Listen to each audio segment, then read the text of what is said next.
we will discuss active and passive voice. We have already discussed the active and passive voice, the basic three rules of active and passive voice. Now we will discuss the active and passive voice. Then how can we change or how can we convert an active sentences of a past tense into the passive one. So first start with the active voice of the past indefinite tense. You know that in the simple past indefinite tense, in active voice we always use the second. In a simple sentences you use the second form of the verb, and in the negative and interrogative sentence you use the helping verb did, and with the did you use the first form of the verb. So this is the active voice in the simple past indefinite tense. If you want to convert the sentences into the passive voice, then the three rules will remain the same. जो तीनों rules हमने discuss किए थे वो क्या थे? That is subject will be replace by object and object will be replace by subject, and we will use the third form of the verb in a passive sentence, and we also use by. So these three rules will remain the same in a passive sentences. So if a sentence if you identify that your sentence is in the active voice of the simple past indefinite tense, then you will change it in the into the passive voice. Then you will also follow these rules.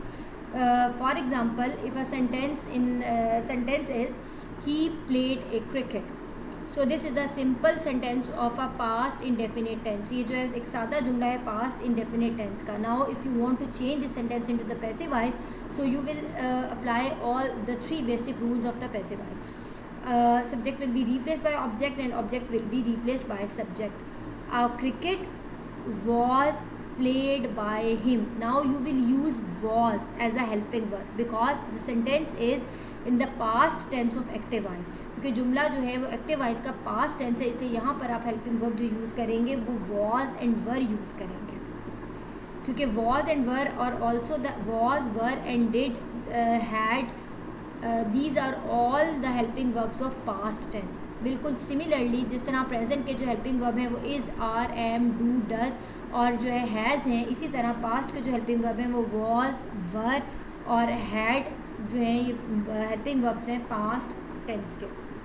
यहाँ पर हम बात करें simple past indefinite tense की, तो इसलिए जो है जब आप इसमें पैसिव वॉइस में जाएंगे तो उसमें जो है आप हेल्पिंग वर्ब वॉज लगाएंगे with the according to the rule जो है वो third form of the verb is applied. Similarly if the sentence is in the negative, suppose he did not play a cricket. So this is the negative sentence of simple past indefinite tense.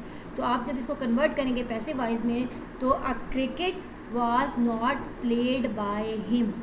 तो आप जो है helping verb was लगाएंगे और उसके साथ according to the rule you will use a third form of the verb. So this is the passive voice of past tense. अब आते हैं जी पास्ट कंटिन्यूस की तरफ. के पास्ट कंटिन्यूस का पैसिव वॉइस जो है वो आपने कैसे बनाना है. पास्ट कंटिन्यूस का अगर एक्टिव वॉइस है तो वो क्या होगा? He was playing cricket, he was playing cricket. अब ये देखें ही वॉज प्लेइंग क्रिकेट, वो क्रिकेट खेल रहा था. This is when you will identify the tense. तो अगर आप इसको आइडेंटिफाई करें कि कौन सा टेंस है तो ये पास्ट कंटिन्यूस है एक्टिव वॉइस में. अब अगर आपने इसको पैसिव वॉइस में चेंज करना है तो वही रूल्स सेम रहेंगे, यानी कि subject will be replaced by object, object will be replaced by subject. यानी कि अ क्रिकेट वॉज, अब चूँकि ये कंटिन्यूस है हमने कंटिन्यूटी भी शो करनी है, तो बिल्कुल इसी तरह से प्रेजेंट कंटिन्यूस का आपने पैसिव वॉइस बनाया था और आपने इज़ बीइंग के साथ third form of the verb लगाई थी, तो यहाँ पर सिर्फ आप हेल्पिंग वर्ब तब्दील कर देंगे और यहाँ पर आप जो पास्ट कंटिन्यूस का पैसिव वॉइस है उसमें वॉज और वर के साथ आप बीइंग लगाएंगे और उसके साथ जो है वो according to the rule third form of the verb is applied.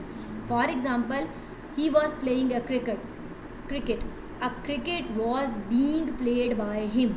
और अगर ये जुमला नेगेटिव होगा he was not playing a cricket तो ये क्या हो जाएगा? A cricket was not being played by him. अगर जुमला इंटेरोगेटिव होगा was he playing a cricket तो जो है इसका पैसिव वॉइस कैसे बनेगा? Was a cricket being played by him. So this is the passive voice of past continuous tense. Simple आपने देखे कहाँ पे फ़र्क आ रहा है प्रेजेंट कंटिन्यूस के पैसिव वॉइस में और पास्ट कंटिन्यूस के पैसिव वॉइस में. कहाँ पे फ़र्क आ रहा है? सिर्फ हेल्पिंग वर्ब में. जब प्रेजेंट कंटिन्यूस का पैसिव वॉइस बना रहे थे तो आप इज़, आर, एम के साथ जो है वो बीइंग लगा के थर्ड फॉर्म ऑफ वर्ब लगा रहे थे, और पास्ट कंटिन्यूस के पैसिव वॉइस में जो है आप हेल्पिंग वर्ब वॉज और वर यूज़ कर रहे हैं, उसके साथ आप बीइंग लगाकर जो है वो third form of verb use कर रहे हैं. यानी कि सिर्फ जो है वो हेल्पिंग वर्ब में जो है डिफरेंस आ रहा है. ठीक है जी, क्योंकि वो प्रेजेंट है इसलिए वहाँ पर प्रेजेंट के हेल्पिंग वर्ब लगेंगे और यहाँ पर पास्ट में का टेंस पास्ट के सेंटेंस का पैसिव बनाना है तो फिर पास्ट के हेल्पिंग वर्ब जो है वो लगाएंगे. इसी तरह पास्ट परफेक्ट में आपको पता है कि जो एक्टिव वॉइस है उसमें हैड के साथ third form of verb is used. For example he has played cricket, sorry he had played cricket, ये है पास्ट परफेक्ट का जो है वो एक्टिव वॉइस. अगर आपने इसे पैसिव वॉइस में जाना है तो अगेन उसी तरह जो है आप इसमें सिर्फ हैड उसी तरह रहेगा, लेकिन इसके साथ आप बीन लगा देंगे तो ये पैसिव वॉइस बन जाएगा. किसका जी? ये पास्ट परफेक्ट का पैसिव वॉइस बन जाएगा. अगर आप थोड़ा सा गौर करें और रिवाइज करें प्रेजेंट परफेक्ट के पैसिव वॉइस को, तो उसमें हमने क्या किया था, हमने उसमें हैज़ के साथ बीन लगाकर थर्ड फॉर्म ऑफ वर्ब लगाई थी, तो वो पैसिव वॉइस बन गया था किसका जी? प्रेजेंट परफेक्ट का. चूँकि हैज़ और हैव जो है वो प्रेजेंट का हेल्पिंग वर्ब है और हैड जो है वो हेल्पिंग वर्ब है पास्ट का. तो for example he had played a cricket, तो जब आप इसको पैसिव वॉइस में कन्वर्ट करेंगे पास्ट परफेक्ट के टेंस को, तो हेल्पिंग वर्ब जो है हैड ही रहेगा, लेकिन उसके साथ आप बीन लगा देंगे. A cricket had been played by him, तो ये बन जाएगा जी passive voice of past perfect tense. और पास्ट परफेक्ट कॉन्टिन्यूस का पैसिव वॉइस नहीं होता.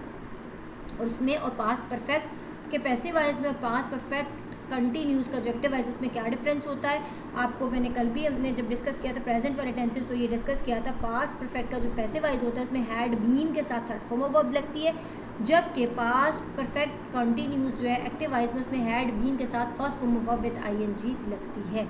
ठीक है जी, तो ये तो था पास्ट टेंस. अब अगर फ्यूचर की तरफ आएँ तो वो भी सेम है, सेम ऐसे ही आप उसमें तीनों रूल्स अप्लाई करेंगे, सिर्फ हेल्पिंग वर्ब में जो है वो चेंजिंग आएगी. फॉर एग्जांपल अगर आप फ्यूचर इंडेफिनिट टेंस की बात हम करें तो फ्यूचर इंडेफिनिट टेंस में विल और शेल के साथ आपको पता है first form of verb use की जाती है, लेकिन जब आप इसका पैसिव वॉइस बनाएंगे तो विल बी और शेल बी के साथ third form of verb use की जाएगी. For example he will play a cricket, तो जब आप इसका पैसिव बनाएंगे a cricket will be played by him. Clear? तो उसमें हम जो है जब आप फ्यूचर इंडेफिनिट टेंस का पैसिव वॉइस में जाएंगे तो according to the rule of the passive voice वहाँ पर भी आप third form of verb use करेंगे और विल के साथ आप बी लगा देंगे. तो विल बी ये सजेस्ट करेगा कि ये पैसिव वॉइस है किसका? फ्यूचर इंडेफिनिट टेंस का. इसी तरह अगर आप फ्यूचर कंटिन्यूस की बात करें तो फ्यूचर कंटिन्यूस का एक्टिव वॉइस क्या होगा? He will be playing cricket. ठीक है जी, he will be playing cricket. लेकिन जब आप इसका पैसिव वॉइस बनाएंगे तो फिर आप प्लेइंग की जगह प्लेड यूज़ करेंगे. ठीक है जी, a cricket will being played by him. सिर्फ किस में तब्दीली आ रही है? हेल्पिंग वर्ब में. बाकी जो है उसी तरह से बीइंग लग रहा है कंटिन्यूस में, उसी तरह से थर्ड फॉर्म ऑफ वर्ब जो है वो अप्लाई हो रही है. सिमिलरली अगर फ्यूचर परफेक्ट की बात करें तो उसमें जो है वो क्या होता है? विल हैव के साथ और शेल हैव के साथ आप third form of verb use करते हैं. फॉर एग्जाम्पल अगर मैं ये कहूँ इस तरह से, अगर इसको जुमला सेम सेंटेंस अगर जो है वो फ्यूचर का एक्टिव वॉइस में हो, फ्यूचर परफेक्ट एक्टिव वॉइस में हो, he will have played cricket, he will have played cricket. अब इसका अगर पैसिव वॉइस आपने बनाना है तो क्या हो जाएगा? A cricket will have been played by him. तो यहाँ पे सिर्फ बीन का हमने एडिशन कर दिया और हेल्पिंग वर्ब जो है विल हैव जो है वो सेम रहेगा. और अकॉर्डिंग टू द रूल जो है subject will be replace by object, object will be replace by subject, और हम जो है रूल के अकॉर्डिंगली जो है इसमें third form of the verb use कर रहे हैं. ठीक है जी, तो ये था जी एक्टिव एंड पैसिव वॉइस. तो इसकी एक्सरसाइज जो है वो will discuss in the zoom class. उसकी हम एक दो एक्सरसाइजेज जो है जूम की क्लास में डिस्कस कर लेंगे. आप इसकी प्रैक्टिस करेंगे, it will be more clear to you. So जो है this is the topic of active and passive voice. Hopefully it will be clear to